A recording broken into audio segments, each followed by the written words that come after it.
El interés de Samuel Beckett por el mundo del cine comienza muy temprano, en la década de 1930, cuando incluso piensa en dedicarse profesionalmente al cine. Llega a escribir a grandes directores soviéticos como Eisenstein o Pudovkin para estudiar con ellos. Finalmente será la influencia de James Joyce, del escritor del que Beckett llegó a ser secretario, el que de algún modo tienda su trayectoria hacia la literatura, hacia la narración y hacia la dramaturgia, que son aquellos procedimientos o aquellos lenguajes a los que asociamos normalmente el nombre de Beckett. Sin embargo, no será hasta la década de los 60, en 1964, cuando haga su primera película, film, y 2 años después comenzará a realizar guiones y a dirigir él mismo una serie de producciones televisivas. Serán 7, en las cuales las realiza a lo largo de casi 2 décadas, prácticamente hasta unos pocos años antes de su muerte.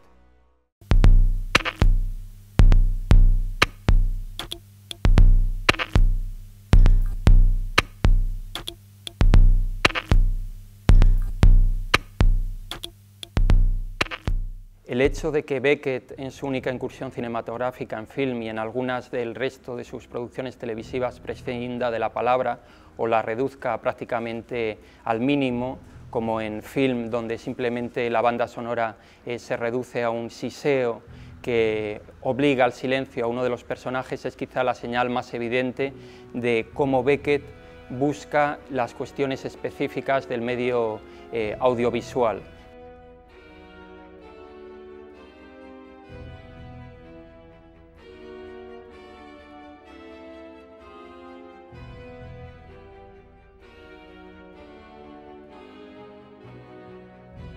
Samuel Beckett eligió a Buster Keaton, el célebre actor de cine mudo, como el protagonista de su película, después de haber manejado otra serie de posibilidades. Llegó a pensar en Chaplin o en algunos de los actores que habían participado en sus anteriores obras teatrales.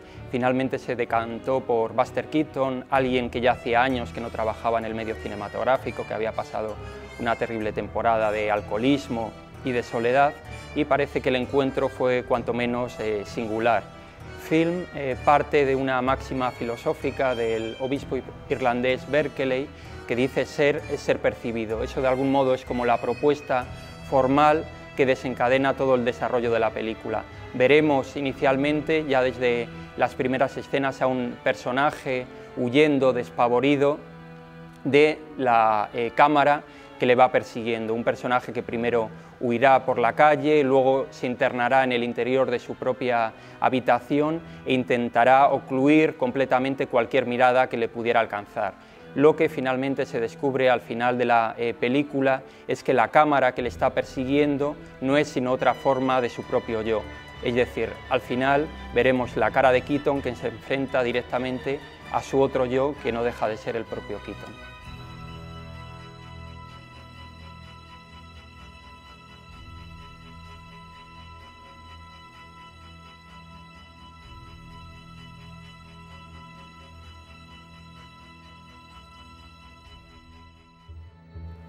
Quadrat, una de las producciones televisivas que realizó para la emisora alemana SDR, es quizá una de las más singulares propuestas televisivas de Beckett. En ella aparece un cuadrado en torno al cual 4 personajes con sílabas de distintos colores cumplen una serie de secuencias de movimientos a gran velocidad, siguiendo una combinatoria absolutamente estricta. Cada una de las figuras está acompañada de un instrumento de percusión y en este caso, al igual que sucedía en film, tampoco hay palabra hablada. De algún modo se trata más de una especie de ballet en el que estos personajes parecen sometidos a una especie de tortura infinita y eterna.